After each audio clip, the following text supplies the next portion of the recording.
l'invité de la matinale. KTO Radio.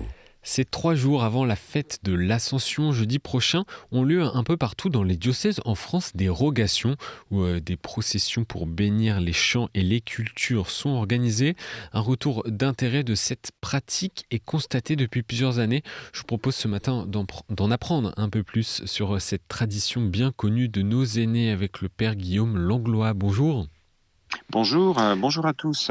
Merci d'être avec nous, Père. Vous êtes curé des paroisses Val de Gimone dans le diocèse de Auch. Vous célébrez d'ailleurs une messe pour les agriculteurs jeudi prochain, jour de l'Ascension, avec une bénédiction de produits de l'élevage et de récolte. En quoi consiste, Père, l'érogation ? Alors écoutez, il y a plusieurs dimensions. En ce qui concerne cette messe qui va être célébrée à l'Ascension, un groupe dans notre diocèse a eu l'initiative autour de notre archevêque de proposer cette année ces messes systématiquement dans toutes les paroisses du diocèse. Suite à cette dernière crise agricole, d'ailleurs une cagnotte avait été réalisée pour que de l'argent récolté puisse servir à dire des messes pour des éleveurs ou des agriculteurs en souffrance. Alors, ces messes de l'Ascension dans notre diocèse cette année consistent, comme vous l'avez évoqué, après une large invitation faite à des représentants du monde de l'élevage ou de l'agriculture, de venir avec prémices ou produits finis de leur élevage, pour que ce soit béni au cours de la célébration et puis ensuite déposé au pied de croix de quartier ou de chemin. Alors, de manière générale, la pratique qui se renouvelle, qui se réinstaure et qui se déploie dans les diocèses peuvent comporter 3 dimensions en fonction de l'opportunité et des moyens dont on dispose. En général, c'est plutôt d'ailleurs en extérieur que ça se passe. Avec des processions, oui. Alors, soit procession, bénédiction et Eucharistie célébrée, ça peut être une petite chapelle chez les exploitants eux-mêmes, ou bien bénédiction et Eucharistie, ou bien tout simplement bénédiction, ce qui d'ailleurs survient régulièrement dans le Gers, par exemple. Récemment, notre archevêque, lors de visites pastorales, a pu ainsi bénir nombre de troupeaux ou de champs dans différentes paroisses du diocèse. Et Père Guillaume Langlois, ces pratiques d'érogation n'ont pas forcément lieu que 3 jours avant l'Ascension. Oui, alors vous avez raison, c'est une pratique qui était... vous savez, nombre de fêtes chrétiennes sont calquées sur le calendrier agricole, donc vous avez raison, les rogations étaient plutôt les jours qui précédaient l'Ascension. Ce dont je vous parle dans notre expérience locale, c'est plutôt disséminé un peu partout dans l'année, puisque ça apparaît comme une sorte d'outil missionnaire en fait. Et il y a un phénomène qui est très intéressant, c'est que une quarantaine d'évêques en France dans les années 2000 ont initié un mouvement une dynamique qui s'appelle Terre d'Espérance. Et au cours d'un rassemblement à Châteauneuf-de-Galor 2 ans plus tard, en 2022, on s'est rendu compte que un phénomène qui avait été utilisé dans la sociologie, le phénomène d'exculturation est tout à fait valable pour expliquer ce qui se passe aussi dans nos campagnes. C'est-à-dire que nos communautés rassemblées sont des communautés toutes issues du monde agricole, mais qui n'en ont plus de contact, avec lequel le monde n'en plus de contact. Parfois même au sein même des familles. Les aînés pratiquant, les générations suivantes ne pratiquent pas, tout en étant toujours dans le monde de l'élevage ou de l'agriculture. Eh bien, les rogations apparaissent. Alors, c'est pas l'outil unique, hein, mais apparaissent comme l'opportunité d'aller à la rencontre des personnes, comme si leur propre exploitation était comme une sorte de tiers-lieu, pour pouvoir les rencontrer au plus près, avoir quelque chose à leur proposer. Sans que nullement ce soit pour ces personnes-là qui élèvent ou qui produisent, sans que nullement ce soit interprété dans un sens ou dans un autre. Et puis pour pouvoir célébrer avec eux.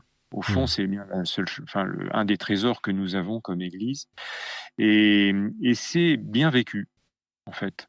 Alors, c'est une pratique qui ainsi, se redécouvre et bon, se répand, pour pouvoir entrer en contact avec ce monde, qui nous environne. Et pourquoi n'était-elle plus pratiquée avant les années 2000? Pourquoi était-elle tombée un peu en désuétude avant ça?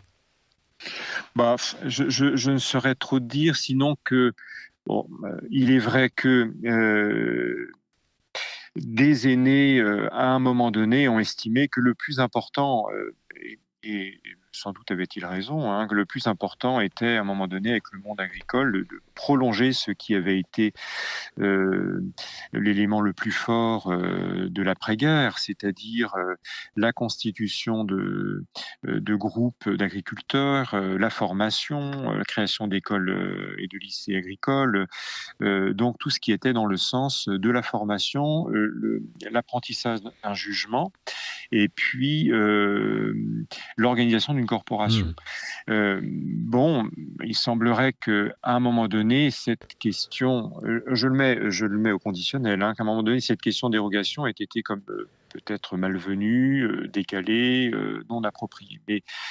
Mais on constate que, et c'est l'un des intérêts de ce rassemblement à Châteauneuf-de-Galor en 2022, il y a vraiment une coupure avec le monde agricole. Et ce qui a été par le passé une œuvre extraordinaire de l'Église, qui en France tout du moins a contribué à construire vraiment grandement ce qui a été notre agriculture, par l'Église beaucoup aussi, eh bien, nous ne pouvons plus nous en prévaloir. Cette coupure étant consommée, il nous faut aujourd'hui réinvestir un environnement dans lequel nous n'avons plus prise. Mais qui est ouvert, c'est-à-dire il n'y a aucun a priori, euh, en général, hein, Mmh. aucun a priori vis-à-vis de la proposition chrétienne. Pas défavorable, bon, pas forcément davantage favorable, mais l'idée étant que il y a une disposition à vivre une rencontre. C'est ainsi que nous retrouvons la possibilité d'érogation. Père Guillaume Langlois, vous avez été ordonné en 2006 en mission dans l'Aube et aujourd'hui dans le Gers. Vous proposez vous-même donc ces prières d'érogation. Est-ce que vous sentez une demande particulière? Oui, aujourd'hui, alors c'est vraiment de l'ordre de la vie du terrain, hein. C'est pas dans l'ordre de grandes demandes formulées par des représentants du monde agricole. Mais dans la vie du terrain, euh, il est vrai que la communauté paroissiale continue à être une valeur pérenne. Voilà, en qui on a envie d'avoir confiance, même si on ne sait pas officiellement ce qu'on peut en attendre. On constate qu'elle est là. Mmh. Dans nos villages, c'est quand même une réalité qui est encore aussi solide que peuvent l'être nos clochers. Mais il n'y a plus nécessairement ces fameuses pierres d'attente ou points de contact entre l'environnement qu'on pourrait appeler agricole, pour résumer, et nos clochers. Alors oui, il y a une attente. Moi, je sais que comme curé, par exemple, je suis systématiquement invité aux rencontres avec les chasseurs, aux rencontres avec les agriculteurs, quels que soient d'ailleurs les syndicats représentatifs, et aux fêtes de village.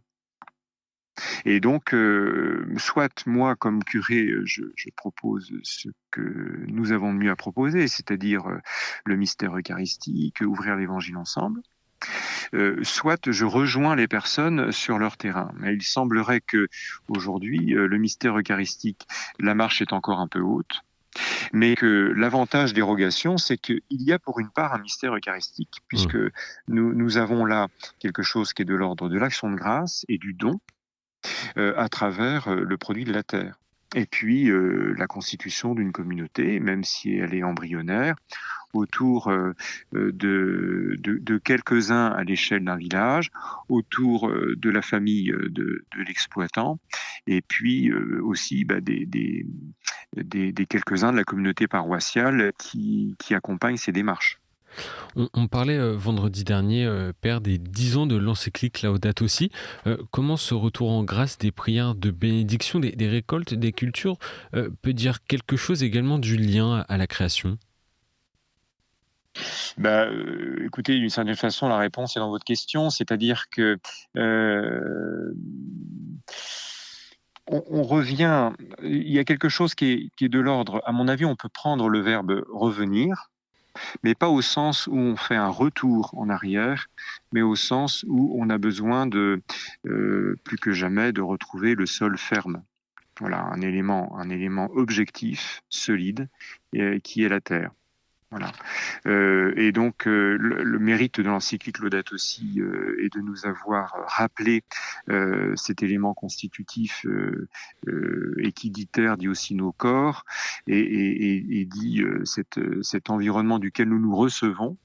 Eh bien, les rogations ont cette simplicité de nous conduire vers ce qui fait l'essentiel. Quand Jésus rend grâce à son Père au moment du dernier repas, ou à chaque fois qu'il multiplie pain et poisson, il ne fait pas autrement. Et alors, il est vrai que parfois, l'Eucharistie peut être vécue un peu différemment, mais n'empêche que le cœur de la prière eucharistique, qui reprend les paroles de Jésus, c'est cette offrande qui est à la fois celle du travail des hommes et fruit de la terre, les deux à la fois, et dit le don à la fois du Père aux hommes, mais aussi des hommes à celui qu'ils considèrent comme étant le Père et source de tout bien. Et donc les rogations me semblent au moins formellement tout à fait indiquées, et en plus elles sont tellement simples dans leur déploiement qu'il me semble que la compréhension est aisée, du moins dans la pratique que nous en avons. Et une dernière question, Père Guillaume Langlois, que nous dit plus généralement cette réalité bien vivante de la piété populaire en France et notamment dans le rural et dans les campagnes? Eh bien, écoutez, il n'y a pas plus tard qu'une semaine, j'ai célébré avec plaisir une fête, alors qui n'est pas une fête de rogation, mais qui est une fête liée à 2 martyrs de Syrie, dont personne n'est capable vraiment de dire pourquoi nous en avons les reliques dans un des villages de notre paroisse, mais de manière ininterrompue depuis le plus lointain possible que la mémoire puisse remonter. Il y a une fête qui dure 2 jours autour de ces reliques de Saint Victor et de Sainte Couronne. Alors, il y a là quelque chose d'absolument formidable, c'est que des adolescents, des enfants, des adolescents et des adultes vénèrent publiquement les reliques de ces 2 martyrs. Alors cette piété-là, qui, si vous voulez, n'a pas été décidée, du moins dans l'histoire contemporaine, par l'Église, mais qui s'impose à elle, basée sur le mystère du Christ, qui donne sa vie, qui a versé son sang, et à sa suite les premiers martyrs. Cette piété-là qui mobilise des personnes qui pratiquent guère en temps normal, m'émerveille. Alors, je sais que la visite du pape François en France nous a permis de jeter un coup de projecteur sur ce qui se passe en Corse, ce qui peut se passer dans le large bassin méditerranéen. Bon, vous voyez dans le Gers, mais il y a d'autres pratiques ailleurs. Tant que des personnes se rassemblent librement, ont des raisons de célébrer et de rendre grâce, je me dis que tous les ingrédients sont là pour une foi qui peut s'épanouir, et c'est une bonne chose.